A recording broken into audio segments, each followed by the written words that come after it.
many hours of conversation on how to deliver on this very important program of housing. And I must say on my own behalf first, and on behalf of this administration, that the built environment professionals, the architects, engineers, and the consulting firms in general came through and became partners. And today, whatever success is there in the housing program, we share with the consulting firms, with the professionals in that space, and I recognize your contribution and say thank you very much. As has been said here by the good people who spoke ahead of me, we have now 39 consulting firms participating, 39 consortiums with almost 200 companies participating in the affordable housing space. I will want to have another meeting with all these 200 companies. I want to listen to them, what they have to say. Because the truth of the matter is that many of your companies were struggling before the affordable housing program. That is the truth. Okay, you were managing.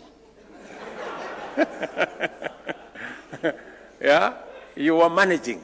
Let me not use the word struggling, maybe. Yeah, many of you were managing. But today, your scale has grown. Today, you have regular, consistent, work across different parts of the country. And that's why I say you are partners and you share in the success of the affordable housing program.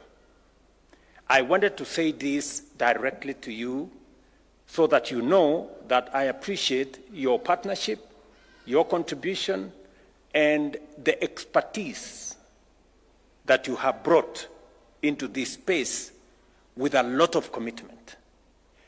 If I was asked among patriotic Kenyans that have made a contribution to the development of our nation, I will recommend the professionals in the built environment. If there are patriotic Kenyans who have gone beyond the call of duty, I know we negotiated your fees. You don't get the fees that normally you would. And you did this because you are patriotic Kenyans and you want to support this program and you want this program to succeed. But I can also add and say, but you have also scale of work that you have never witnessed before. That is the truth. So there is a balance. You have negotiated your fee, we negotiated your fee a bit, but also you have a wider scope of what to do. And that is why, from your own admission, you've had to hire more people, you need more staff, you've hired more professionals to join your companies and to join the professional space that supports this affordable housing program. And I also want to say to you, thank you very much for taking on board more young people to join your firms to support this affordable housing program. Nasema asante sana.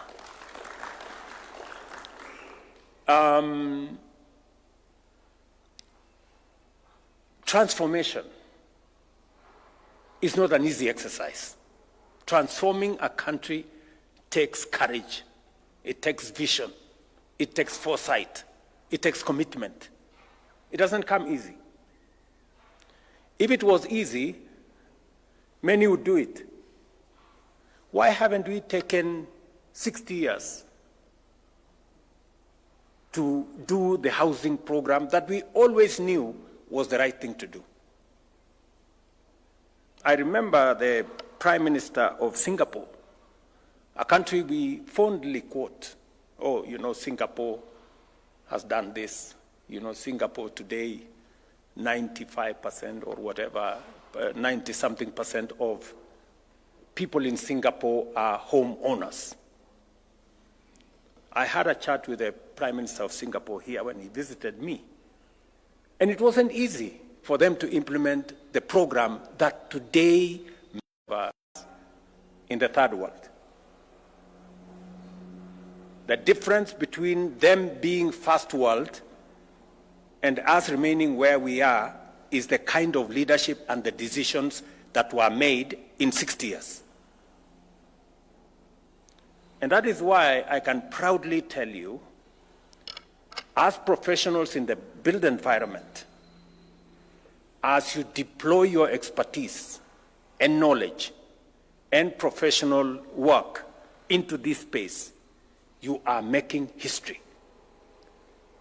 You are contributing to the transformation of our country. And somebody said here, so much gets done if people are not bothered about who takes the credit. But it also means it depends on who takes the blame. In this particular case, you know who takes the blame. And I think that is precisely why Hinga was saying that in this space, we need to speak as Kenyans. We must reject this negativity. Our country is a great country, my friends. Let nobody lie to you. You know, when you hear people speak, it is as if Kenya is the worst country in the world. Far from it, I can tell you, we are a great country. Not many countries can achieve what we have achieved. Not many countries can achieve what we have achieved in housing in 1.5 years. Yes, we are a great country. And we must reject those who want to tell us otherwise. That, oh, you know, Kenya is a failed state. Which failed state? Where? Do you know what a failed state looks like? So, let me tell you that my commitment to the transformation of this country is not reversible. Nothing is going to stop me from driving the transformation that is going to change Kenya and take us where we have always wanted to go.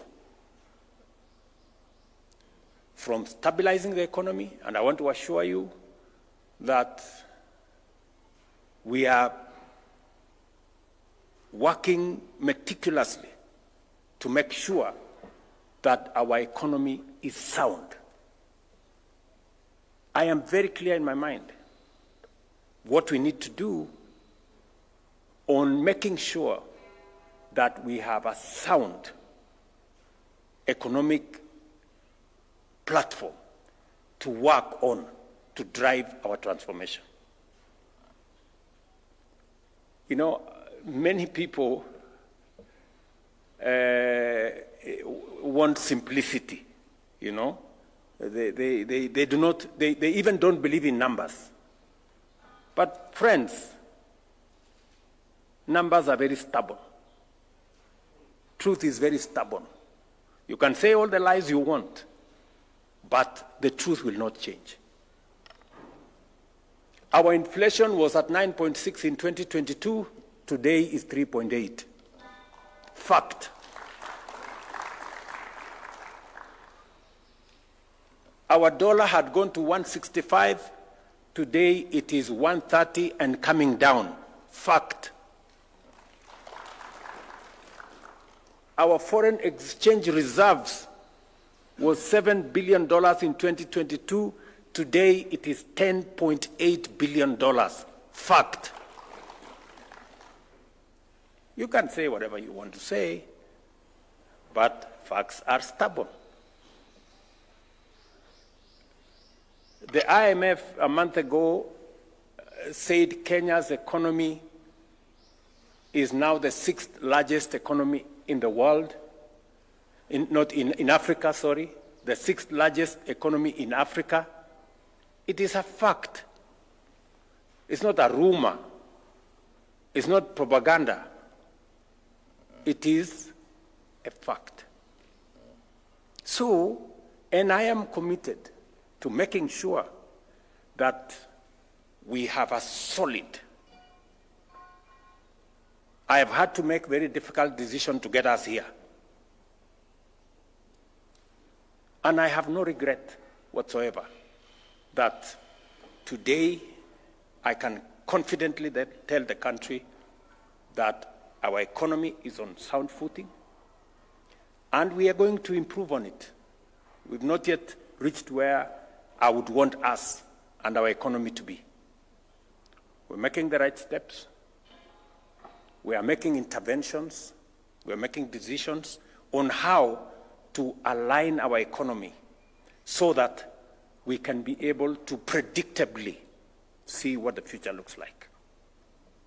I am very clear in my mind on what we need to do with our agriculture to make sure that we create a food security system, deal with inflation, deal with the cost of living, make sure that the cost of food does not cause a crisis. 60 years after independence, we must be sure about food security in Kenya.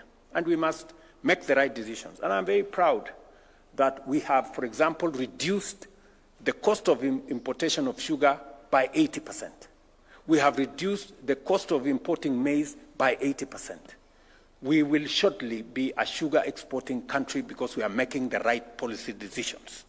We have increased our production of milk. We have increased our production of tea. We have increased our production of coffee, and we are driving productivity in the agricultural space so that we have food security and so that we can export more and create more foreign exchange. These are things that keep me awake because it is one assignment that I have undertaken that I must do for this country. It is not always that you get an opportunity to be president. Yes, it comes once in a lifetime. So when you get that opportunity, don't waste it, right? Because I hear so many people saying, you have taken on too many assignments. You know, you should do some of these now, you should wait, you remain popular so that you can implement some of them some other time. Let me tell you, good people, the transformation of Kenya has delayed for far too long. We cannot wait for a day more, or a week more, or a month more. Let's do it now and transform our country. Let the others, we can pick up the others as we go. Are we together? So I am very clear in my mind, and that brings me to housing. I know we're discussing here about, and that is the essence of us having this meeting this morning. The housing program, not just affordable housing, because we have an array, we have a whole stock of social housing. We have a whole stock of affordable housing. We have also market housing that responds to everybody out there. This whole housing program, yes, is about housing, is about dignity, is about making sure that we eliminate slums, is about making sure that citizens live in decent neighborhoods with water, with electricity, with proper sewage system, making sure that there are all the other social amenities with schools, with hospitals, recreational grounds, and everything in between. That's it. But it is also about creating job opportunities and inspiring our manufacturing sector. And I am clear in my mind that these are priorities that we must achieve. But for us to be able to achieve these priorities, we must be deliberate. We must be intentional. It will not just happen. We must be focused on how do we create jobs. Because one of the assignments that I have, and I hear many people remind me every day, is that when I went to the campaign trail, I promised the people of Kenya that we have a plan on how to create jobs. And yes, we do. And we are very well on course on making sure that we create jobs. I can say confidently, we have never had a clear plan as a nation on how to create jobs as we do today. And that's why I'm bringing you here as professionals. What do I want us to achieve? I want us to achieve the following. Number one, we have your farms. We have 200 companies here. My instructions to the ministry is that because of the scale of the exercise we have in housing, we need to scale up the number of companies that are participating in this environment. Because when we started, we had to start with a few, 39 consortia. We now need to take that to between 60 and 70. So we will be bringing on board more companies, more professional companies, engineering firms, architects, we will be bringing design companies, and all the other real estate professionals, and we'll be bringing them on board.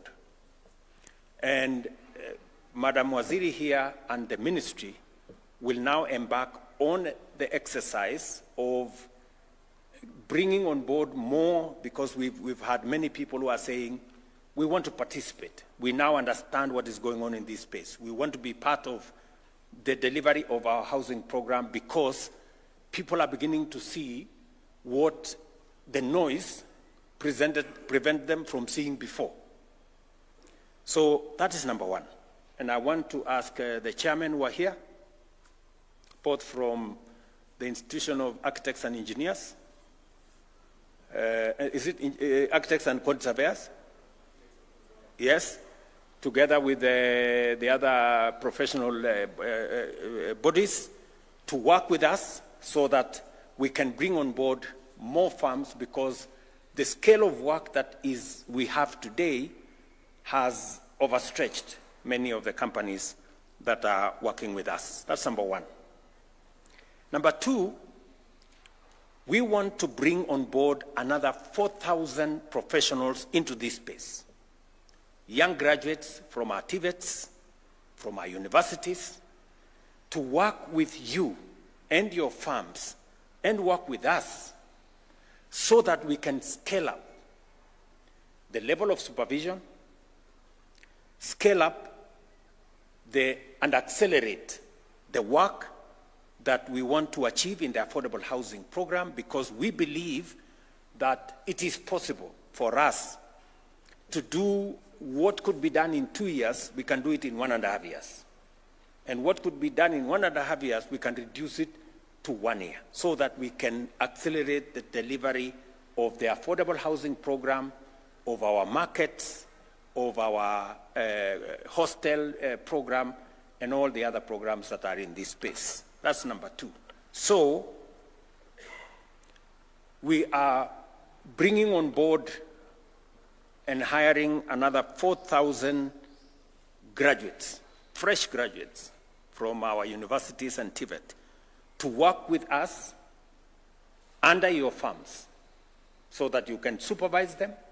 You can, and we're going to work out a framework where you take responsibility for what they do, and also make sure that they acquire the skills in the marketplace with your supervision, with your support, so that they can acquire the knowledge that is necessary, the competencies that are necessary, the skills that will make them professionals in their space as we create more companies, because I am very sure that your companies will be scaling up. These are the people who you will recruit into your farms. These are the people who will create new farms to work with us in this built environment space. Number 3, because the whole housing program is now maturing, there is greater understanding, there is built synergy, we now believe that we should be able to scale up not just the professionals that are working in your consulting firms, but also the people working in our housing program, in our markets, and in our hostel program. We need to scale up the numbers. The people working there, the engineers who are working there, the architects who are working in there, the professionals, technicians, plumbers, carpenters, and everybody else working there. So my instructions again to the ministry and in collaboration with yourselves is that we need to double the numbers. Today we have close to 320,000 people working in the housing program. We need to double those numbers by creating another shift, so that, as was said by one of the good people here, we will have 6 to 1 and 1 to 6. So that we have, I think we'll have 8 hours between 6 to 1 and 1 to 6. 6 in the morning to 1 o'clock, and then 1 o'clock to 6 o'clock. I think that creates us a good balance and then you people will help us, discuss how that is going to be realized, so that we can carry on board the many professionals that are coming out of our TVETs and our universities. We have many plumbers coming out. We have many carpenters. We have many electricians, many other people in between, the people who are in that space. And yet we also have a lot of young people out there yearning for something to do. So again, my instructions to the ministry, working in collaboration with yourselves, and to now reorganize the space so that we can scale up the number of people working in our housing program from 320 to 600,000. That we can do in the next 2 to 3 months, working with the contracts that already exist. And I am very confident that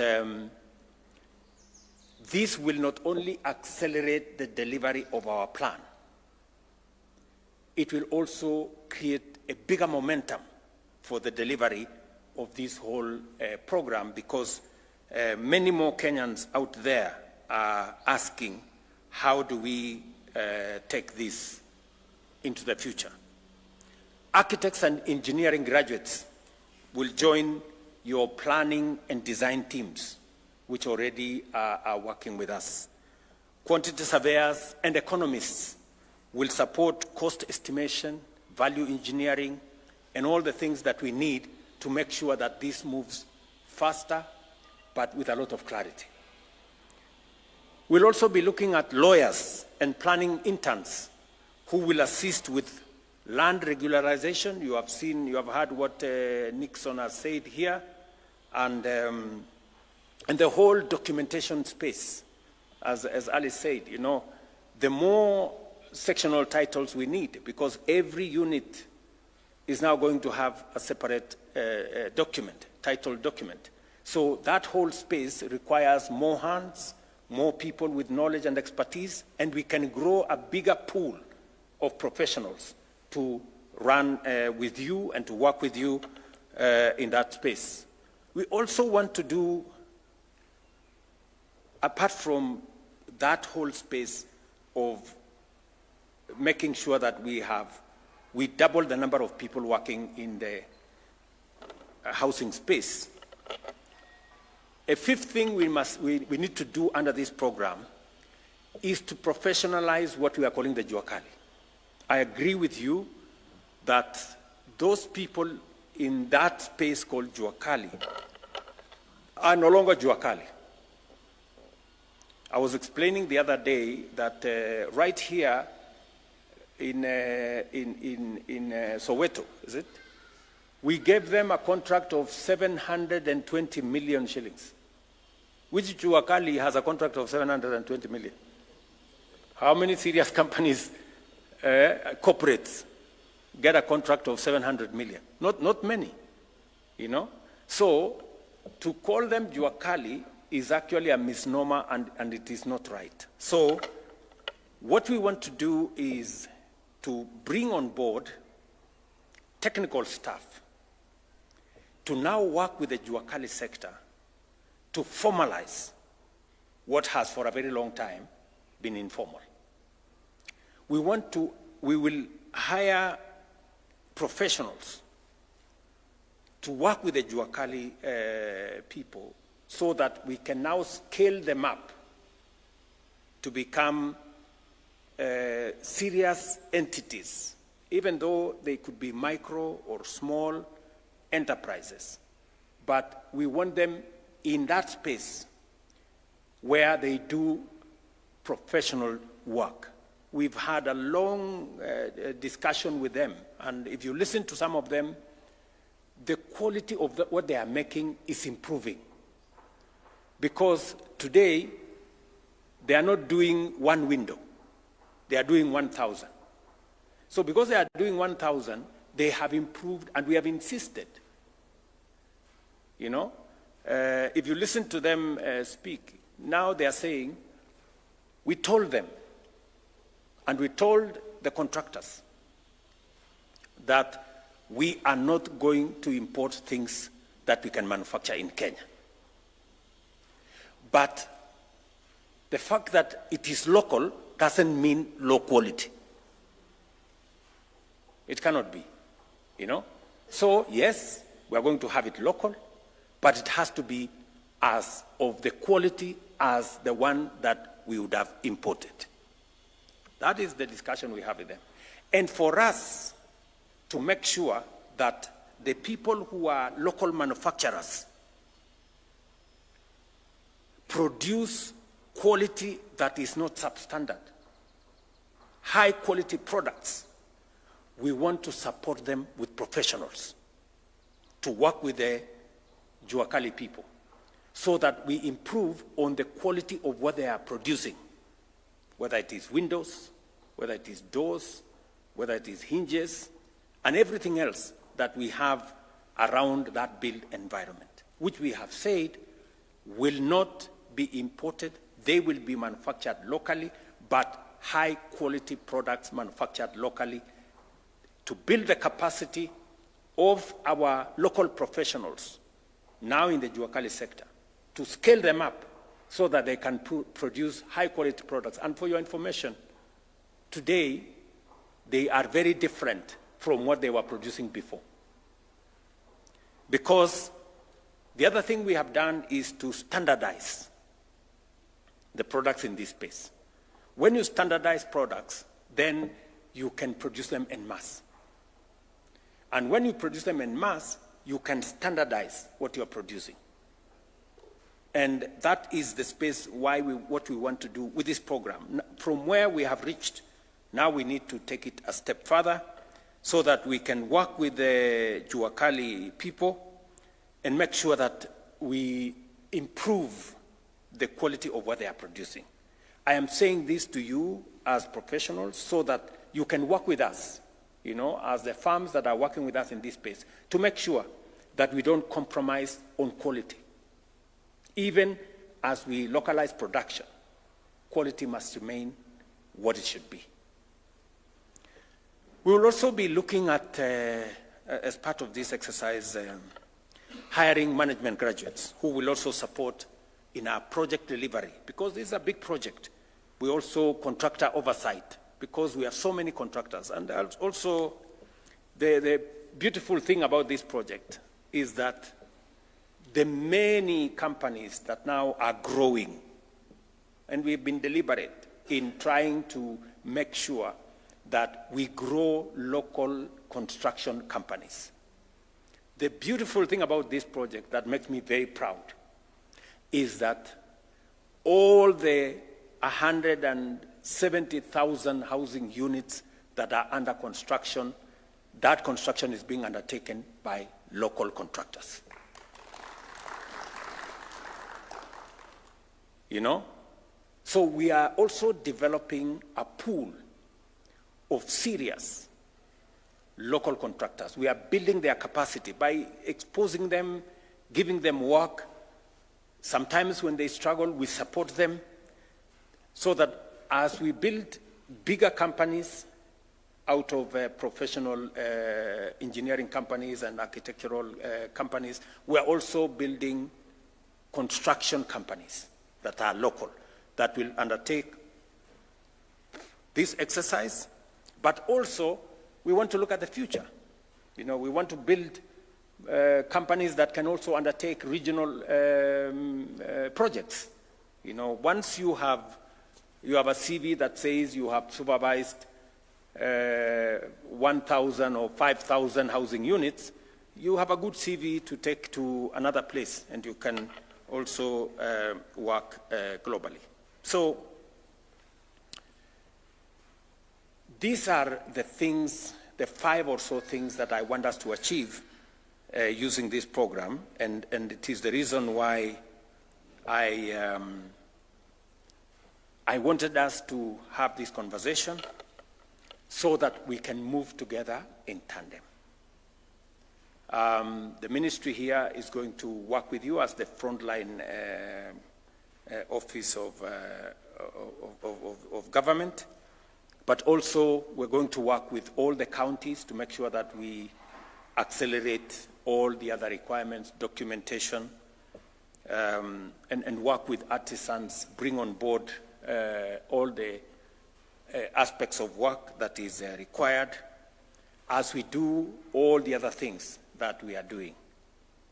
And apart from this exercise, which is important to me in terms of creating opportunities for young people in Kenya, these 4,000 professionals that will be hired will join another big pool of professionals who already work with you in your companies. And I want to encourage you to provide opportunities, because these young people will be working under you, under your companies, under your supervision and tutelage, that you assist them to acquire necessary skills and provide them opportunities for jobs as we look into the future and as we build stronger companies, local companies, through you, through the contractors and all the other people that are working with us in that space. Of course, we have also other interventions that we are working, not just in this space. But this is a very important space for me, because apart from creating opportunities for work, we are making real impact on people. We are transforming lives of people. We are changing the destiny of many citizens. People who never imagined that they would one day own a house. That owning a house is a present reality for many of them today. Some of them are beginning to realize their lifelong aspiration to own a place they call a home that belongs to them. You know, you'll be surprised that there are things we take for granted. You know, the biggest thing I saw in Mukuru that was, you know, out of this world is that the people moving from the slums, where 3, 4, 5 families share one toilet for pay, the biggest thing they said was, for once, I have a toilet to myself. You know, you people, you know, you have 4, 5 toilets in your house. You take that for granted. You don't think about it. You know? Go share a toilet with another 2, 3 families, and then you will know the indignity of what that means, and how important it is for us to run this program.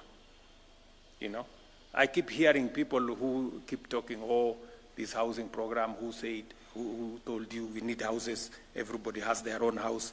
You may think everybody has their own house. That is not true. There are 7 million Kenyans living in slums, sharing toilets, with no water, with no electricity, with no roads. We should be sensitive about what we say. So, good people, I'm very passionate about this. Very.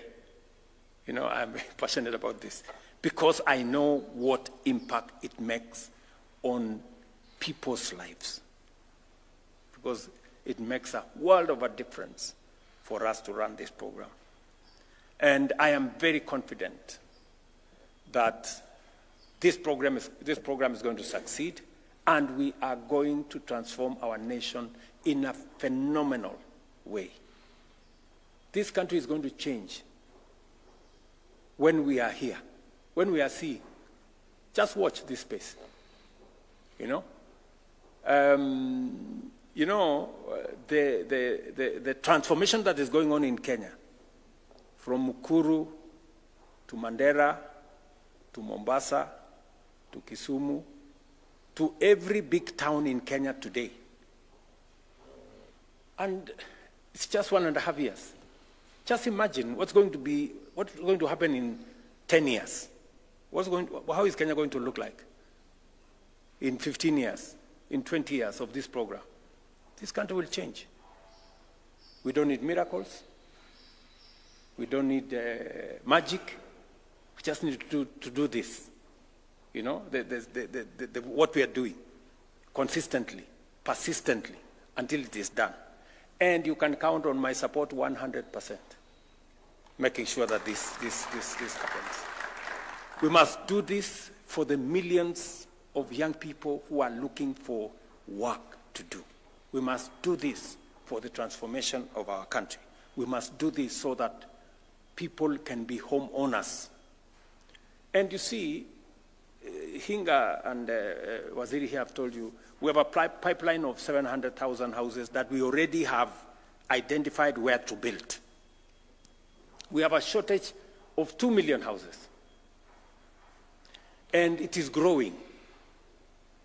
So we are going to be on this affordable housing for the next 20 years before we can meet.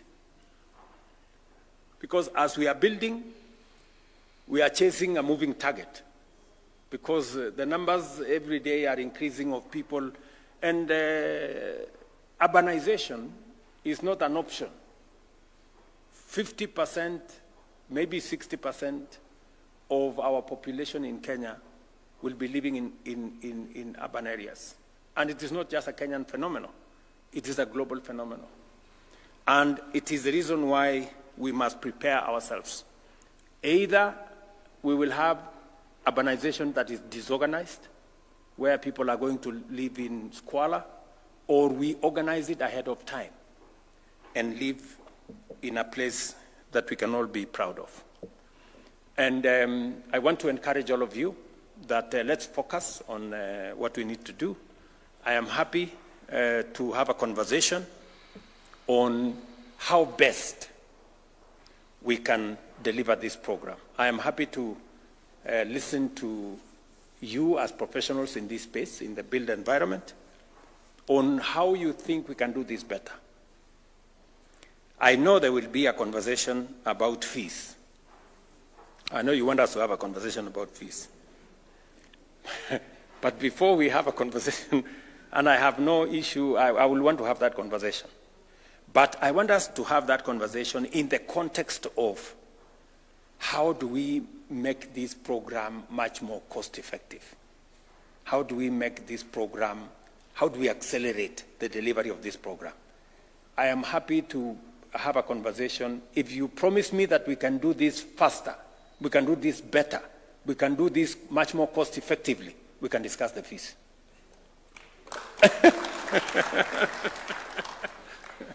Yeah? I have no problem, because this is, and I must say, really, I appreciate. I don't take it for granted that the professionals in this space were patriotic, and they said, look, we are willing to take a lower percentage so that we can be part of delivery of this very important program. And you also accept that this program has expanded your business. You are hiring more people. You are making more money, to be honest, than you were making before. That's the truth.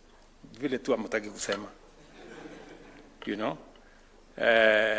And all the other good things that we are working together. And I am happy if you're making money, because you're making money in Kenya. Because ultimately, you will pay taxes and we are all going to be all good. So that's good. We need to encourage, we need to help, to assist you, let me put it that way, and work with you so that your enterprises are successful. You also are successful, because in your success is the collective success of Kenya. You hire more young people, you do better what you're doing, invest more in your country, and build more capacity for all of us to be able to move forward. So apart from this program, of course, we have our digital jobs program, where we are building commerce, we are building digital jobs, we are getting Kenyans to work for global companies in our BPOs and all the other business processing outsourcing companies that are there. We are also working on a global workforce. That is what Kenyans are good at. And we are placed more Kenyans in different parts of the world to contribute their talent and expertise as a global workforce. But this program not only gives us jobs, but also builds our country. So this is very significant, and it is very important to me, and that is why we are scaling it up. Scaling it up at the level of professional firms, scaling it up at the level of contractors, scaling it up at the level of professionals working at our sites, and scaling it up as all the people who are working in our housing program. So with those many remarks, let me say I am very happy that this morning we are having a productive conversation on how to create more jobs, build stronger companies, and build capacity and momentum for us to be able to create decent living conditions for the people of Kenya, and afford as many Kenyans as we can the opportunity to be home owners as we work together in this space. So we will continue, and I want to promise you, as I do to the people of Kenya, we will continue engineering, our success. We will continue with great innovation, insight, and foresight to make sure that we get our nation moving. And I am all in making sure that Kenya changes. And I am intentional, I am deliberate, and I am clear in my mind that we will change Kenya for the better in our lifetime. As long as we believe in ourselves, and as long as we don't buy into unnecessary negativity that doesn't take our country anywhere. We have no other country. We must get this one working. This is our responsibility. We must get it working. And we have the best country, I can tell you. We just need to get it doing the right thing, the right synergy, the right mindset, focus, and move forward. So, asanteni sana. Congratulations on what you're doing. And we will have that other conversation at the appropriate time. Asanteni sana.